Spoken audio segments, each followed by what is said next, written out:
नमस्कार, आप देख रहे हैं एनडीए स्पेशल। मैं हूं आपके साथ सुनील विश्वकर्मा। 2018 विधानसभा चुनाव की शिकस्त और उपचुनाव में मिली जीत के बाद एक बार फिर से मध्य प्रदेश बीजेपी अपने संगठन को बूथ और मंडल स्तर तक मजबूत करने की कवायद में है। पार्टी एक बार फिर से कार्यकर्ता स्तर पर पार्टी को मजबूत करने में जुट गई है और एमपी बीजेपी मंडल प्रदेश के 1059 मंडलों में प्रशिक्षण वर्ग आयोजित कर रहा है। प्रशिक्षण वर्ग 29 नवंबर से 15 दिसंबर तक अलग अलग मंडलों में चलेगा और इस क्रम में सीएम शिवराज सिंह चौहान ने सीहोर के शाहगंज में प्रशिक्षण वर्ग का शुभारंभ किया और कार्यकर्ताओं को संबोधित किया। तो वहीं भोपाल में अध्यक्ष वीडी शर्मा ने मिसरौद मंडल में प्रशिक्षण वर्ग की शुरुआत की। सीएम शिवराज और वीडी शर्मा ने कार्यकर्ताओं को संबोधित किया। तो वहीं प्रशिक्षण वर्ग में 10 अलग अलग विषयों पर प्रशिक्षण दिया जा रहा है।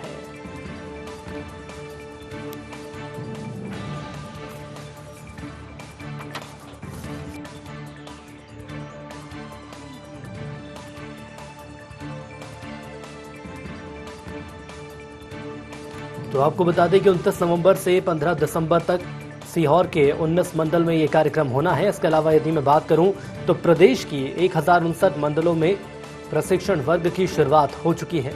सूबे के मुखिया शिवराज सिंह चौहान इसके पहले सीहोर के शाहगंज पहुंचे, जहां उन्होंने शुभारंभ किया। और ये तस्वीरें आप देख सकते हैं राजधानी भोपाल से, जहां प्रदेश अध्यक्ष वीडी शर्मा, कृष्णा गौर मौजूद हैं, जिन्होंने बीजेपी के कार्यकर्ताओं की इस पाठशाला का आगाज किया है। कई ऐसे मुद्दे हैं जो कि इस प्रशिक्षण वर्ग में उठाए जा रहे हैं, इस शिविर में उठाए जा रहे हैं। कहा यह जा रहा है कि जो तमाम ऐसे कार्यकर्ता हैं जो भाजपा में शामिल हुए हैं, ऐसे कार्यकर्ताओं को भाजपा की रीति नीति से अवगत कराया जाएगा। इसके अलावा हम आपको ये भी बता दें कि तमाम चुनौतियां हैं कार्यकर्ताओं के सामने, जिन चुनौतियों के लिए अभी से ही कार्यकर्ताओं को तैयार किया जा रहा है।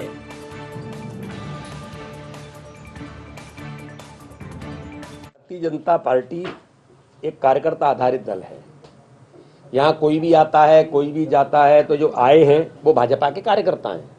तो कोई विशेष उसके लिए नहीं है। भारतीय जनता पार्टी का नियमित प्रशिक्षण होता है और ये रूटीन प्रोसेस है। ये केवल एक वर्ष के लिए नहीं है।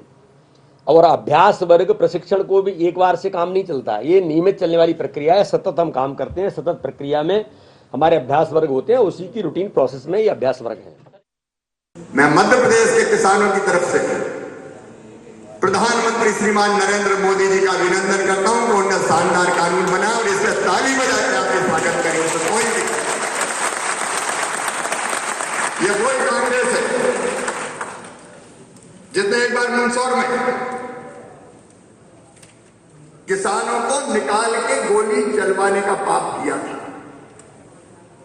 कैसे भी हिंसा भड़क जाए, आग लग जाए, ये षड्यंत्र कांग्रेस कर रही है। मध्य प्रदेश में षड्यंत्र को कामयाब नहीं होने देंगे किसी भी कीमत पर। तो भाजपा के कार्यकर्ताओं की पाठशाला का आगाज हो गया है और आपको बता दें कि 29 नवंबर से 15 दिसंबर तक इस कार्यक्रम को चलाया जाएगा। इसके अलावा यदि हम कार्यकर्ताओं की बात कर लें तो तमाम ऐसे कार्यकर्ता हैं जो कि हाल ही में भाजपा में शामिल हुए हैं और भाजपा की रीति नीति से अवगत कराया जाएगा, जिसके लिए इस प्रशिक्षण वर्ग का, इस प्रशिक्षण शिविर का आगाज किया गया है। संदीप हमारे साथ लाइव जुड़ रहे हैं। संदीप, मैं आपसे समझना चाहूंगा, बीजेपी का मंडल प्रशिक्षण वर्ग का आगाज हो गया है, लेकिन इस बार कौन सी नई रणनीति के साथ इसका आगाज किया गया है? क्योंकि बीजेपी के दिग्गजों की बात करें तो उनका यही कहना है कि एक रूटीन प्रक्रिया है, सतत लगातार अवगत रहती है इस प्रक्रिया से, कार्यकर्ताओं को जानकारी दी जाती है कि आने वाले वक्त में करना क्या है। लेकिन इस प्रशिक्षण वर्ग में क्या खास?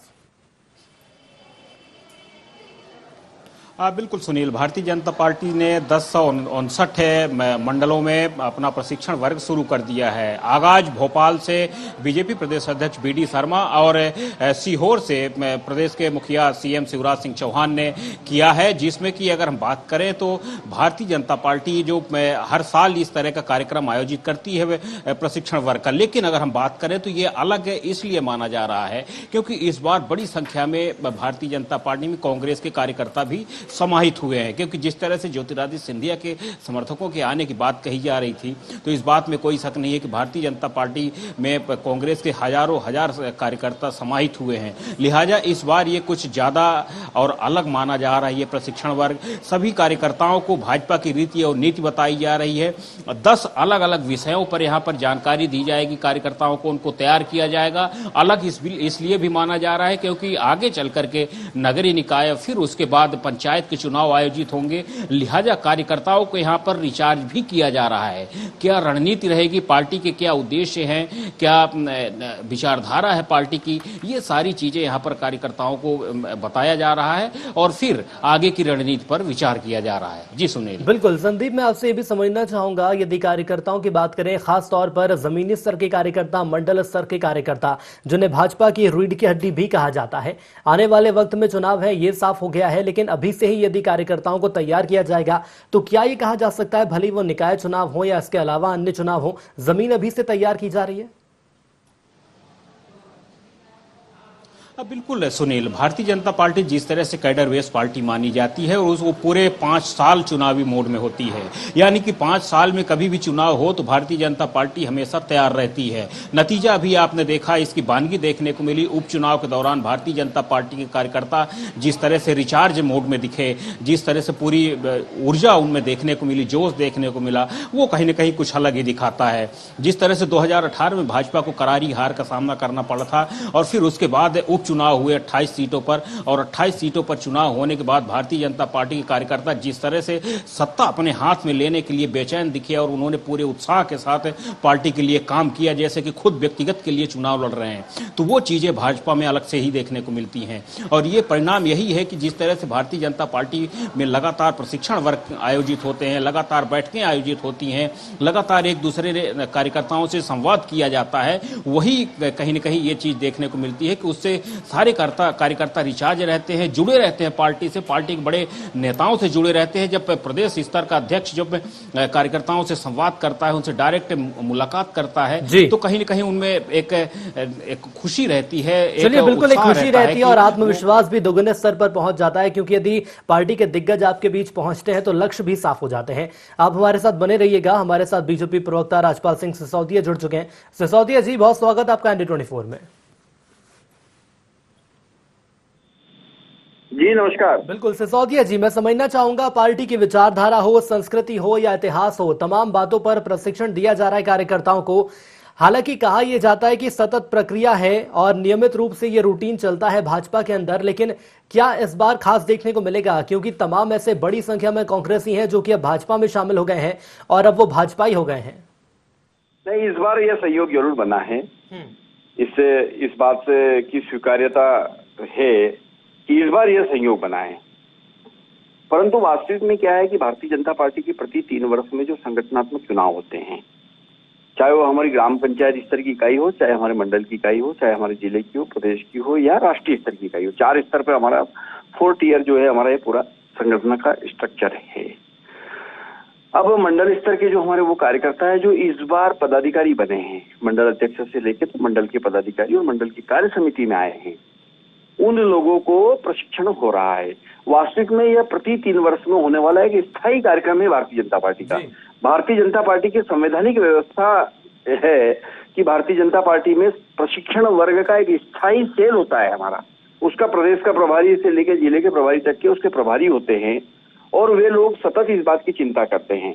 हर बार जब संगठन की नई कार्यकारिणी बनती है तो उस कार्यकारिणी का प्रशिक्षण हो, यह सुनिश्चित करने का काम उस प्रशिक्षण सेल का होता है, प्रशिक्षण वर्ग की जो सेल है हमारी उसका होता है। तो उसी क्रम में ये हो रहा है और मध्य प्रदेश में यह पहले हो जाना था, परंतु उपचुनाव की वजह से हमारा विलंब हुआ, क्योंकि राष्ट्रीय स्तर का कार्यक्रम है। केंद्र की योजना के अनुसार, भारतीय जनता पार्टी की केंद्र की योजना के अनुसार ये प्रशिक्षण वर्ग मंडल स्तरीय संपन्न हो रहे हैं, जिनको कि पिछले 2 माह पूर्व हो जाना चाहिए था, परंतु चूंकि बिहार और मध्य प्रदेश में बड़े चुनाव और उपचुनाव का वातावरण था, इस वजह से यहाँ पर संगठन का ये कार्यक्रम विशेष अनुमति से चलिए विलंब बिल्कुल, से लेकिन हो सर रहा इसके अलावा ये एक चीज और देखने को मिल रही है कि कांग्रेस पर भी निशाना साधा गया है। हालांकि कहा तो ये जा रहा है कि पार्टी की रीति नीति से अवगत किया जा रहा है, लेकिन बात यदि सूबे के मुखिया शिवराज सिंह चौहान की करें तो वो भी कांग्रेस पर निशाना साधने से पीछे नहीं हटे। मैं आपको यहाँ पर रोकना चाहूंगा और कांग्रेस प्रवक्ता फिरोज सिद्दीकी साहब हमारे साथ जुड़ चुके हैं। सिद्दीकी जी, बहुत स्वागत है ND24 में आपका।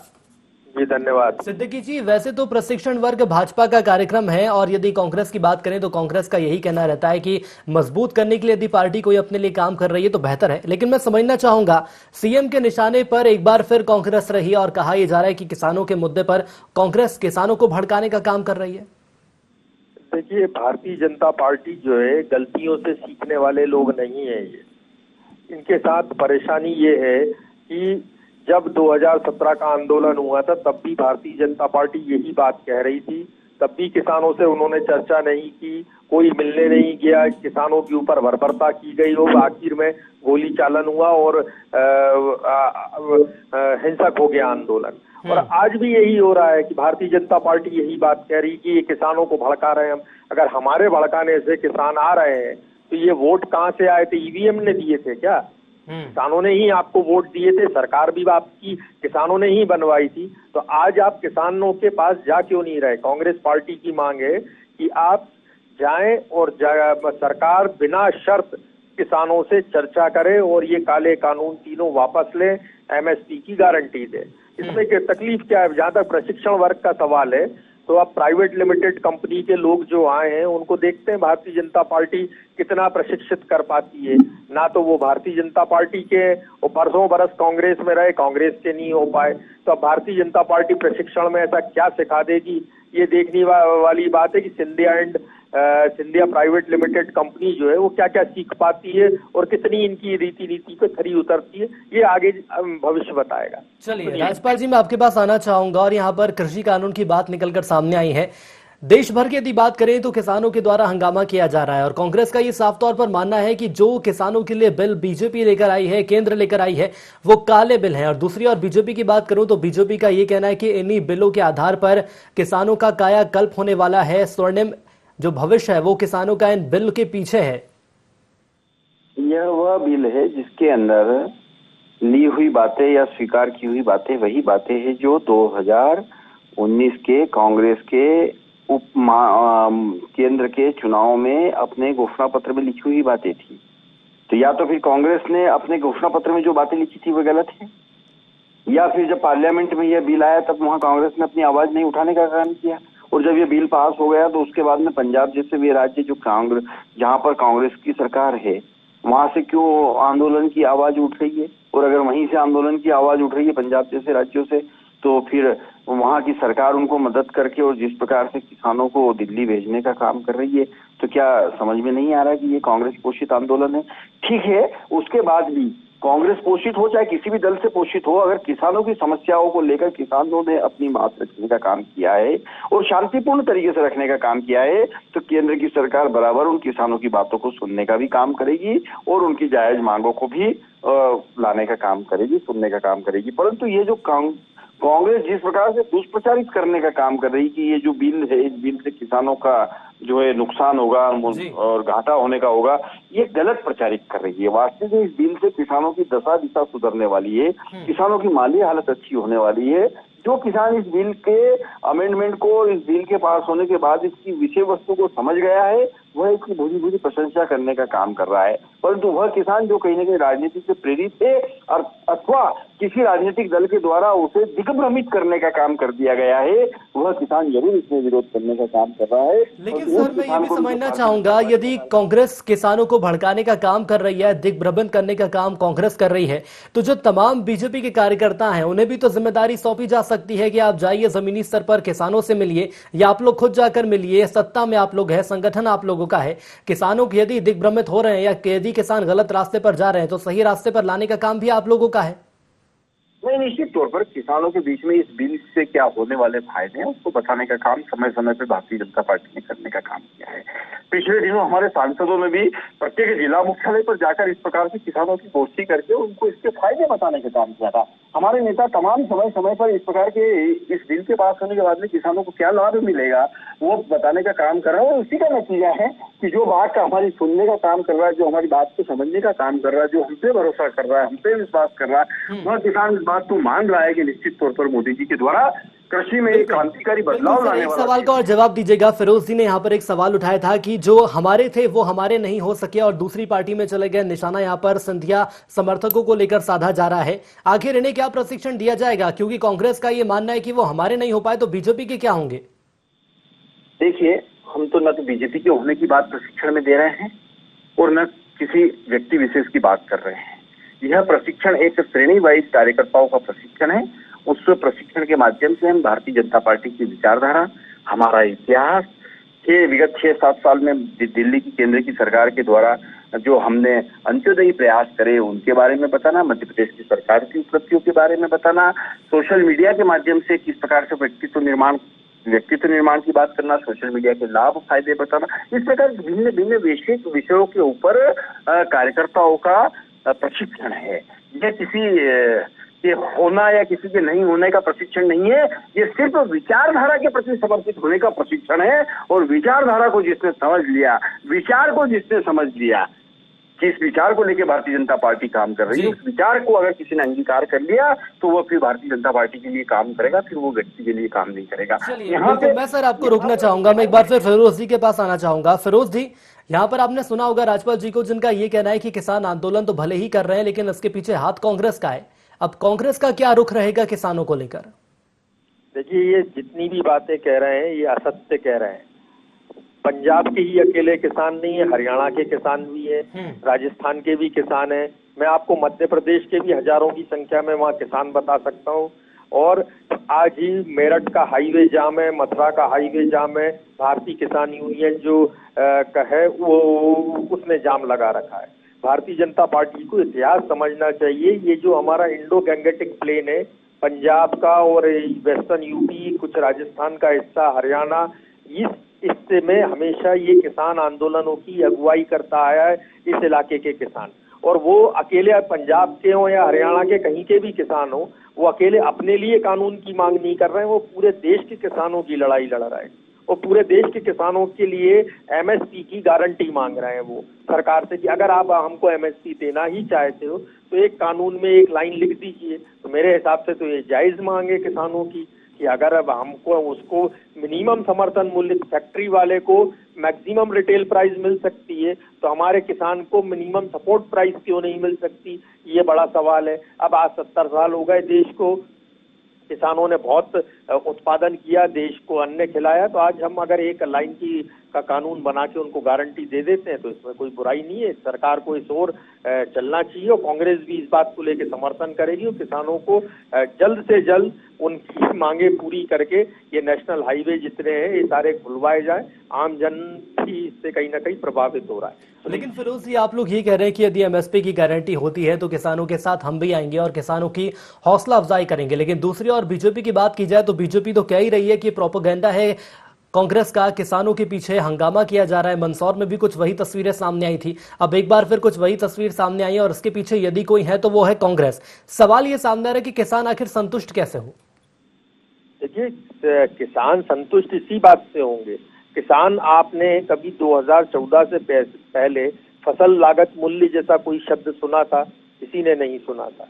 लेकिन 6 साल में किसानों को समर्थन मूल्य नहीं मिल रहा भारतीय जनता पार्टी की गलत नीतियों की वजह से। इसलिए जगह जगह किसान जो है हंगामा करते हैं, किसान जो है आंदोलन कर रहे हैं। तो हमको अन्नदाता को बचाना है। ये देश की 70% आबादी का सवाल है और इस बात को लेके जब किसान इस बात को बोलेंगे तो कांग्रेस विपक्ष में। हमारा काम ही यही है कि हमको है ना लोगों की आवाज जो है, आम जनता की आवाज को उठाना है, सरकार तक पहुंचाना है। इसलिए कांग्रेस भी सुर में सुर मिला रही है, कांग्रेस की भी यही इच्छा है।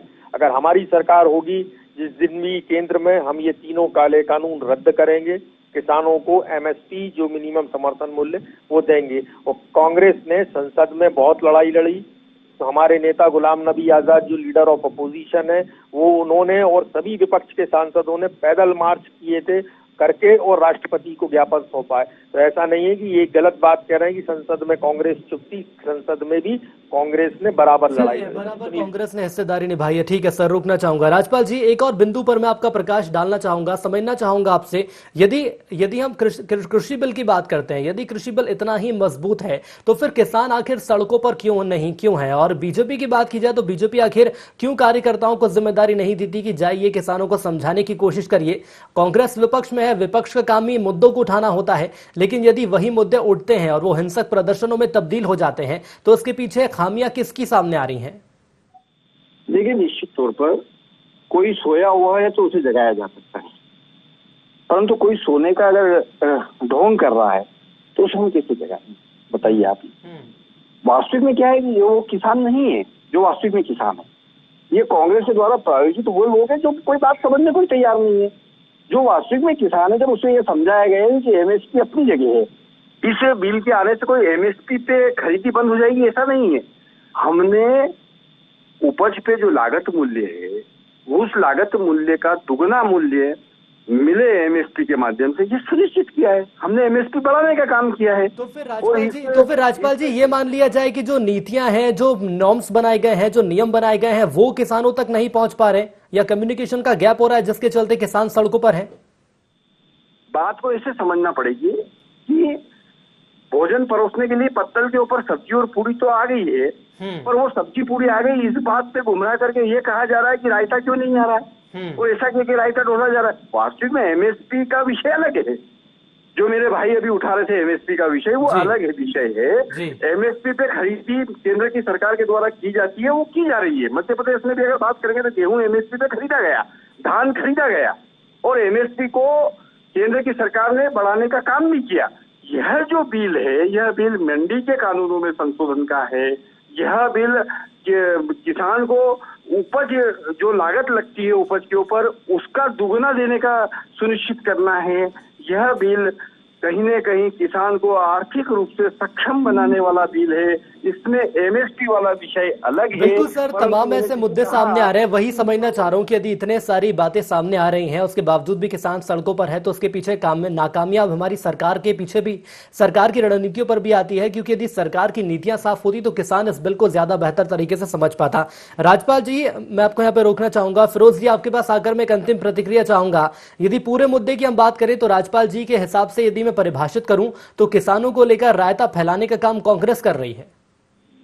देखिए, हमारा जो 50 साल का मंडी सिस्टम था, वो मंडी सिस्टम खराब का ध्वस्त हो जाएगा, और हम ये प्राइवेट जो मंडियां खुल जाएंगी, इसमें हमें एमएसपी की गारंटी मिलेगी या नहीं मिलेगी, ये एक बड़ा प्रश्न है। आज जब हम मंडी का जो अध्यक्ष होता है वो किसानों का प्रतिनिधि होता है, एसडीएम का कंट्रोल होता है, सरकार का उस पर नियंत्रण होता है। हम लोगों को परेशानी होती है, हमारे किसानों को, हम लोग एसडीएम के पास जाते हैं, एसडीएम उस हमारी समस्या का निराकरण कर देता है।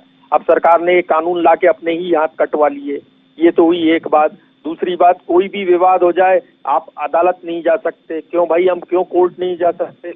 बोले नहीं, वो आप एसडीएम तक बात करिए, एसडीएम और कलेक्टर निपटा दें वहां, उसके बाद आप अदालत नहीं जा सकते इस कानून में।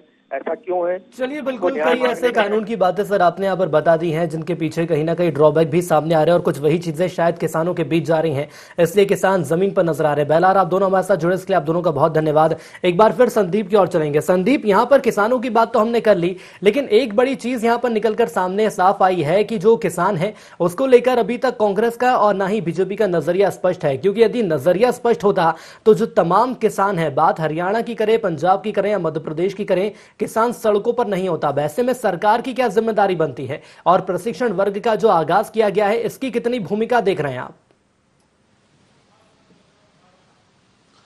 सुनील, अगर हम किसानों की बात करें तो किसानों को लेकर के तो भाजपा और कांग्रेस दोनों ही हमेशा सियासत करती रही हैं, और जब तक राजनीति चलती रहेगी तब तक कहीं न कहीं ये कहा जा सकता है कि किसानों की समस्याएं खत्म होने वाली नहीं है, क्योंकि उसी के नाम पर वोटिंग होती है, उसी के नाम पर वोट मांगा जाता है। लिहाजा अगर सभी तरह की समस्याएं खत्म हो जाएंगी तो फिर किसान भी राजनीति पार्टियों की शरण में क्यों आएंगे। रही प्रशिक्षण की बात, तो हम प्रशिक्षण जिस तरह से यहाँ पर दिया जा रहा है भारतीय जनता पार्टी को, में तो एक तरह से स्पष्ट बात है कि भारतीय जनता पार्टी अपने कार्यकर्ताओं को हमेशा रिचार्ज करने की परंपरा को यहाँ पर लगातार आगे बढ़ा रही है और वही चीज यहाँ पर देखने को मिल रही है। भाजपा समय समय पर प्रशिक्षण वर्ग का आयोजन करती है और लगातार कार्यकर्ताओं को एक एक करके मंडल के तहत जिला कार्यकर्ताओं को अलग अलग तरह से प्रशिक्षण देती है। और आज जिस तरह से मंडल वर्ग के कार्यक्रम आयोजित किए गए हैं, प्रशिक्षण वर्ग आयोजित किए गए हैं, तो वही दिशा में आज यहाँ पर कार्यक्रम मैं बिल्कुल संदीप आपको रोकना चाहूंगा और एक बार फिर मैं किसानों की बात आपसे करना चाहूंगा और ये बात निकलकर बार बार इसलिए सामने आ रही क्योंकि सूबे के मुखिया भरे मंच से कांग्रेस पर निशाना साधते हुए नजर आ रहे। तो क्या जो जिम्मेदारी कार्यकर्ताओं को दी जाने वाली है उसमें एक जिम्मेदारी ये भी होगी कि आप किसानों के बीच जाइए और जो कृषि बिल सामने आया है उसकी जानकारी किसानों तक पहुंचाइए? क्या ऐसे कोई समीकरण देख रहे हैं आप?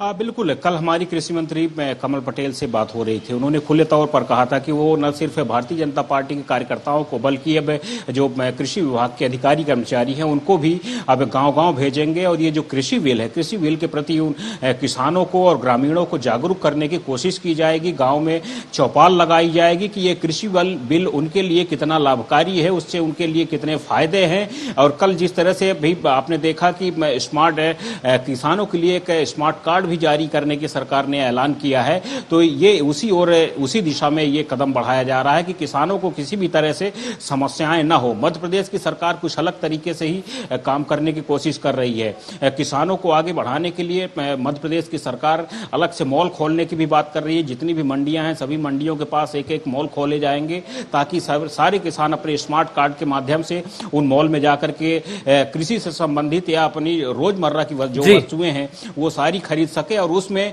कुछ हद तक सब्सिडी भी सरकार देने की योजना बना रही है। लिहाजा यानी कि स्पष्ट बात है कि प्रदेश की शिवराज सरकार जो है तो किसानों के लिए बहुत कुछ करने का प्रयास कर रही है। बिल्कुल, किसानों के लिए काफी कुछ करने का प्रयास किया जा रहा है। लेकिन संदीप, एक बार फिर मैं सवाल आपसे करना चाहूंगा कार्यकर्ताओं को लेकर। कार्यकर्ताओं का आने वाले वक्त में क्या दायित्व आप देख रहे हैं, क्योंकि निकाय चुनाव है, इसके अलावा और भी अन्य चुनाव आने वाले हैं, तो जो रिचार्ज किया जाने वाला है कितना महत्वपूर्ण?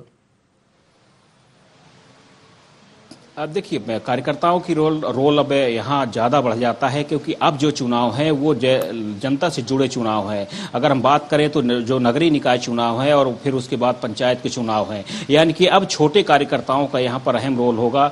नगरीय निकाय में शहरी क्षेत्रों में कार्यकर्ताओं को अभी रिचार्ज किया जा रहा है, फिर उसके बाद ग्रामीण क्षेत्रों की बारी आएगी, पंचायत चुनाव की बारी आएगी, तो वहाँ उन क्षेत्र के बूथ स्तर पर कार्यकर्ताओं को अलग से कार्यक्रम आयोजित किए जाएंगे। यानी कि ये कुल मिला के ये स्पष्ट है कि भारतीय जनता पार्टी सारे कार्यकर्ताओं को एक बार प्रशिक्षित करके चुनाव के लिए मुस्तैद करना चाहती है, जोश और उत्साह के साथ उनको चुनाव में उतारना चाहती है ताकि भारतीय जनता पार्टी कहीं से भी चुनाव में पीछे न रहे। यानी कि 19 के बजाय 20 भारतीय जनता पार्टी जैसे हमेशा रही है, तो एक बार फिर से यही बिल्कुल साफ तौर पर ये संदीप कहा जा सकता है कि आने वाले वक्त के लिए कार्यकर्ताओं को तैयार किया जा रहा है। हमारे साथ जुड़ने के लिए आपका बहुत धन्यवाद। तो एक बड़े कार्यक्रम का आयोजन किया जा रहा है जो कि 29 नवंबर से 15 दिसंबर तक चलेगा और आपको बता दें कि तमाम ऐसी चुनौतियां कार्यकर्ताओं के सामने हैं जिन्हें पूरा करना है, क्योंकि निकाय चुनाव के साथ साथ अन्य चुनाव भी आने वाले वक्त में आने वाले हैं। और अब देखने वाली बात यह होगी कि आखिर कार्यकर्ताओं में जान फूंकने के लिए या कार्यकर्ताओं को रिचार्ज करने के लिए कौन सी रणनीति शिवराज सरकार के द्वारा अख्तियार की जाएगी। इसी के साथ IND स्पेशल में इतना ही। दीजिए इजाजत, नमस्कार।